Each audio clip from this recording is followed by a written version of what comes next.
Hello everybody and welcome back to another episode here from GuigLit, your one channel for all things books, beards and beyond.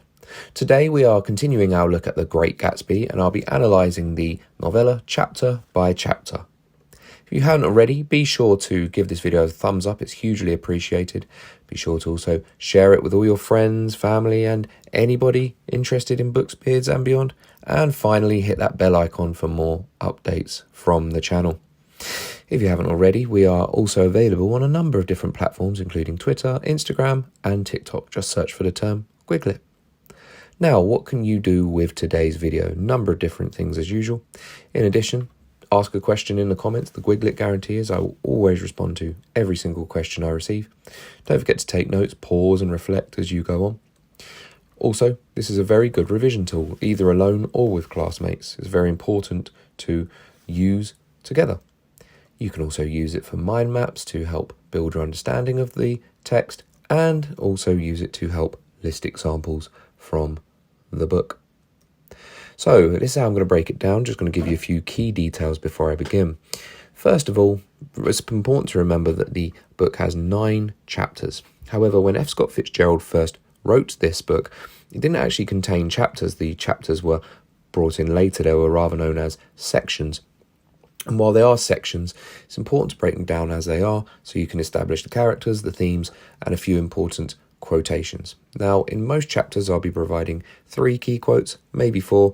I often go for quotes that are more underrepresented and you don't see an awful lot of.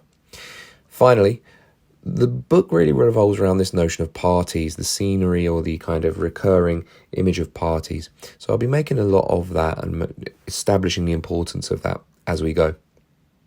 Now, chapter 1. In chapter 1, we get the established understanding of our protagonist, Nick Carraway, or rather our narrator, He's from the Midwest and he's from an old money, by that I mean an established wealth background. He's also an unreliable narrator, as I will allude to later on in the video. Firstly, we get the first party. Now, this is between the Buchanans, Tom and Daisy, as well as Jordan and Nick Carraway. Nick Carraway and Daisy Buchanan, if you're not sure already, are related. They are distant cousins. Now, the party here is one that's really formal and it's quite devoid of life and a very rigid tone. There's not much enjoyment going on here between the characters. In addition, Daisy's inner fears and feelings are revealed privately. So this is an important point, I think, because Daisy is very rarely alone. So when she talks to her distant relative in Nick Carraway and shows how sad and alone she is, we really get a sense of the character for who she really is, something that rarely comes across in the text. Now, we also get an established understanding of Gatsby as almost an ethereal presence. His first appearance is one which is almost otherworldly. Nick notices him staring across the bay and then he vanishes. There's almost this magical quality to Gatsby established in our first chapter. Bearing in mind Gatsby doesn't actually have any dialogue until chapter 3. Some quotes I thought were quite key and worth looking over for a bit. All the people in this world haven't had the advantages that you've had. This is derived from the first paragraph of the novel. Notice the phrase all the people. Here Nick is very clearly establishing the fact that he is from a position of privilege and wealth, which will be very important going forward for a number of the characters. Equally, the quote, 2 shining, arrogant eyes had established dominance over his face. Now, eyes are a recurring image, a recurring symbol in this novel. We see eyes of T.J. Ecclesburg, for example, and here we get Nick describing Tom Buchanan's eyes. The husband of Daisy Buchanan is seen as quite a bolshy character, and his physical, brutish nature comes across here through his dominance and the arrogant eyes. Equally, Daisy's quote, I've been everywhere and seen everything and done everything, reinforces the kind of boredom she feels as a character through this slight repetition here of tone and words. Continuing, then we move into chapter 2.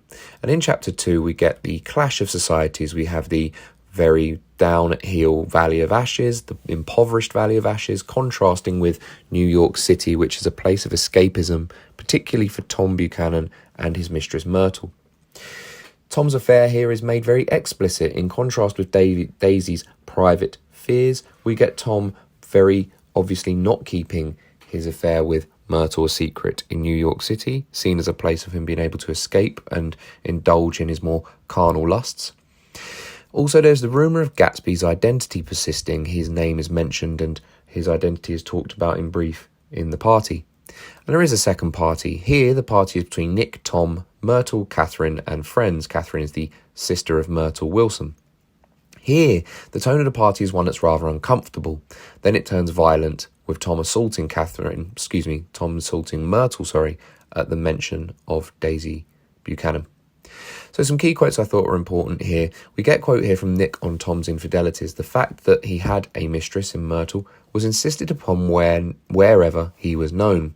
This idea of it being a very public fact that Tom is someone who is clearly cheating on his own wife. Equally, I married him, George Wilson, because I thought he was a gentleman. I thought he knew something about breeding. Notice Myrtle Wilson's comments on her husband here, this contrast of gentleman and breeding, that she feels hard done by because the man that loves her is not from a specific class. There's almost a parallel here with Jay Gatsby, not in the sense of their emotions and feelings, but more in the sense of their desires, that they want to move up the social ladder, and their current positions do not allow them to. And lastly, all I kept thinking about over and over was, you can't live forever, you can't live forever. Notice Myrtle in Tom sees an opportunity of escapism from the drudgery of her life, and it's always there when she recounts that first memory of having met Tom. Now we move on to chapter 3, one of the most important chapters in the novel. This is where the third party takes place, probably the most famous party in the novel, at Gatsby's house and Gatsby's first physical introduction. The tone here is jovial, it's upbeat, it's your classic party. It's this sense of escapism and revelry. Here, Gatsby's first words and detailed description come up. Jordan and Nick also become closer, and they do become an item. That's important to notice here, that Jordan and Nick are a couple. It's very overshadowed in the context of Daisy and Jay and Myrtle and Tom.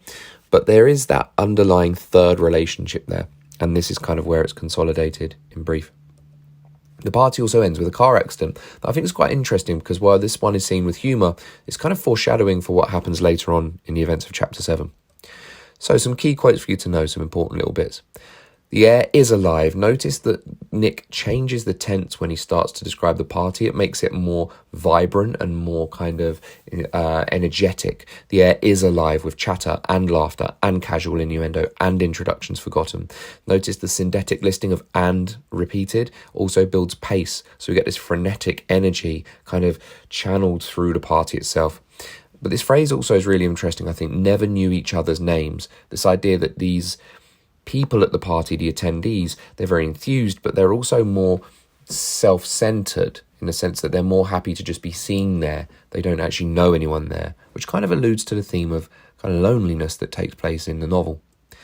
It was one of those rare smiles with a quality of eternal reassurance in it. Here, Nick Carraway is describing Jay Gatsby, particularly this idea of him having an almost otherworldly, religious, dare I say, godly quality to him. Rare smiles with a quality of eternal reassurance. And here, even at the end, even Jordan's party, i.e. the people she came with, were rent asunder by dissension. Here, Nick is describing the guests falling apart at the end of the party. This idea that the party concluding means that they are led to an unhappy conclusion, which is a kind of good metaphor for the idea of the end of the novel as you'll see it, and the sadness that comes despite the happiness and joy the party brings. Then we go to chapter 4, and we get Jay Gatsby being further established. His character, his identity, his background, and his claims are further elaborated upon. We also have the fourth party. Now, it's not a party in the sense of a birthday party or the party we've just seen, but it's a group of individuals coming together. Here it's Gatsby, Nick, and principally Maya Wolfsheim. Tom also makes a brief appearance. Here it's more formal and there's a slight tension because we see Gatsby trying to establish himself as an individual. Also, Jordan reveals more about Gatsby and Daisy's past. Gatsby also plans for Daisy to meet him by accident, or rather an orchestrated accident, and meeting to be at Nick's house, and that's revealed. So some key quotes here I think are really important. Even Gatsby could happen without any particular wonder. Here Nick is describing New York City and this idea that even something like Gatsby, a character, a kind of figure like Gatsby, is not beyond the realms of impossibility. It never occurred to me that one man could start to play with the faith of 50 million people with the single-mindedness of a burglar blowing a safe. Here Nick is describing Meyer Wolfsheim. And Meyer Wolfsheim is the character who is alleged to have fixed the 1919 World Series. Now you remember, baseball here is the national sport of the time, the national pastime. Notice this contrast of one man, 50 million people, that fantastical characters like Meyer Wolfsheim, therefore like Jay Gatsby, could happen and appear. And the burglar blowing a safe, this idea of it being loud and crass and brash almost, this idea of identity being something that is very much seen and has to be seen. Unlike Gatsby and Tom Buchanan, I had no girl whose disembodied face floated along the dark cornices and blinding signs. Notice Nick here describing Gatsby and Tom Buchanan as almost shared problems, shared issues here, that both of them are pursuing people that they otherwise would not have in their lives. In the novel's middle here, as we get towards the middle, we have the first direct meeting between Jay Gatsby and Daisy. Now here, this is what I call the fifth party, and it's almost a small tea party. Nick concocts and orchestrates a small little gathering between Jay and Daisy, which is initially tense but ends very positively. We also get the first inclinations and hints at Gatsby's true self. His anxieties come through here, and also shown in a quote I'm going to provide for you.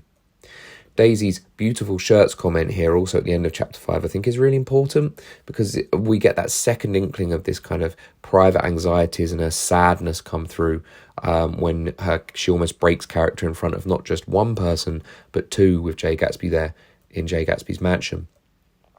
Now, some quotes.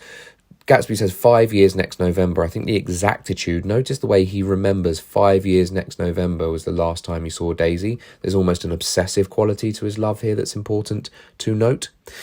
We also see how Gatsby and Daisy were seen as being described by Nick as being possessed by intense life. That love for both of them, or the love of seeing one another again, almost has a borderline spiritual quality, intense and possessed, that they become. Also, Nick describes Gatsby as reclining against the mantelpiece and notice a strained counterfeit of perfect ease. That Gatsby's facade, that his outward appearance is really being tested by the anxieties and fears he holds in this encounter with Daisy for the first time in so long. Moving now on to chapter 6, and in chapter 6 we get the first revealing of James Gatz, the origin story of Jay Gatsby and where he came from. Equally, we have the sixth party. This is another one of Jay Gatsby's big house parties. And all the cast are there, Nick, Tom, Jordan and Daisy in various forms. We also get Gatsby's fears of Daisy revealed, where he privately reveals to Nick at the end of the party how he feels it was been a complete failure. Equally, Tom and Gatsby have their first direct words to each other in a very tense episode in the chapter. And a few key quotes. Notice here how Nick describes James, or Jay, James Gatz, was a son of God, a phrase which, if it means anything, means just that.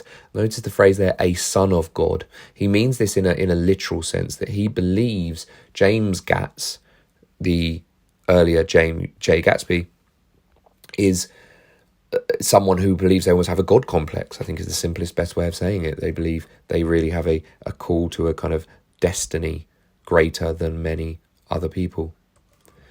Now, equally, the yacht represented all the beauty and glamour in the world.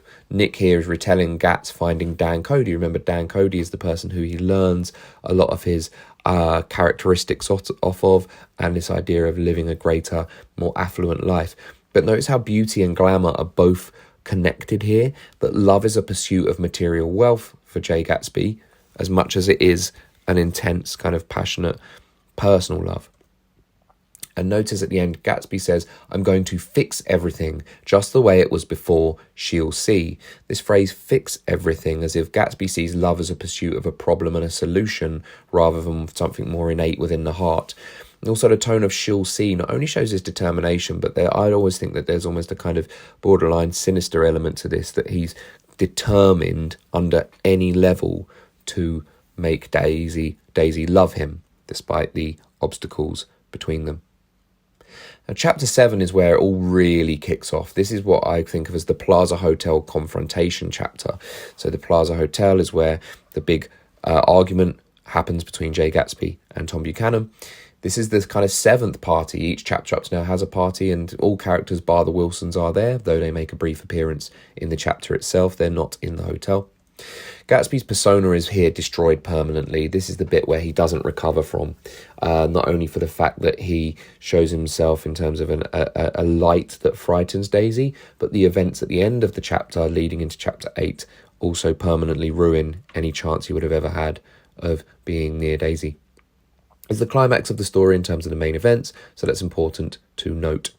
So some key quotes I've picked out here include how Nick describes Gatsby as saying, afterward he kept looking at the child, that's Pammy, that's the daughter of Daisy and Tom, with surprise. There's this phrase here, it shows how Gatsby has almost self-deluded himself into forgetting that Daisy is not just a wife but a mother, that she has a history with Tom, and a physical manifestation of that is her child. So this adverbial phrase, with surprise, shows how Gatsby is having to face the reality of Daisy's own life. Here also Nick describing Myrtle as her eyes wide with jealous terror, fixed not on Tom but on Jordan Baker, whom she took to be his wife. Notice the phrase wide with jealous terror, this sense of something being that the love has affected her so much, or that the aspirational desire to be with Tom has affected her so much that she's in a state of mortal fear, as it were. And also here Nick describes Gatsby as how Gatsby, he walks away from Gatsby and leaves him standing there in the moonlight watching over nothing. We've got to remember Nick is recounting these events. These events take place retrospectively, so he's retelling them. This idea of him watching over nothing, I think it reinforces the kind of sad nature of Gatsby's clinging to a desperate love that's far eluded him already. And he paints that on even more here. Then we get to the penultimate chapter of the text. Here, this is where Gatsby talks further about his past with Daisy. In addition, we get the final details of Gatsby from Nick before Gatsby's murder. We also then get the deaths of both Gatsby and George at the very end of this chapter. Some quotes here. He took what he could get ravenously and unscrupulously. Eventually, he took Daisy. Here, Gatsby is describing himself, or rather Nick describes Gatsby's retelling of how he first meets Daisy. Notice the phrases of took, the repetition of took, and the adverbs of ravenously and unscrupulously. This idea that Gatsby is almost having to feast on what he sees at Daisy's house when he was younger. And it again reinforces this kind of dilemma in the novel, that does he love Daisy for herself and her innate qualities, or her wealth? And the quote here seems to suggest it's the latter. Equally, Nick on Jay Gatsby says, it was the only compliment I ever gave him because I disapproved of him from beginning to end. I think this is a really important quote here, because not only would you see the one element of kindness that Nick pays Gatsby, but he says he disapproved of him from beginning to end, which we know is patently untrue. This is a demonstration, I think a very clear demonstration, of Nick being this unreliable narrator who changes events for his own ends. And then we get this quote at the end, the Holocaust was complete. This is Nick describing the demise of Gatsby and George. I think this quote is really important, not only because it's the last sentence in chapter 8, but this uses the word Holocaust in a pre-World War II understanding, and a pre-Holocaust context as we would know it. It means it in the sense, as the word is still known, as complete and utter destruction. He uses this element of hyperbole here, of exaggeration, to demonstrate how significant it is that not just George, but especially Gatsby, has died. And in the last chapter of the novel, we get a sense here of Nick and Jordan separating. Remember, their relationship is one in the novel, even though it's something that's not often commented on.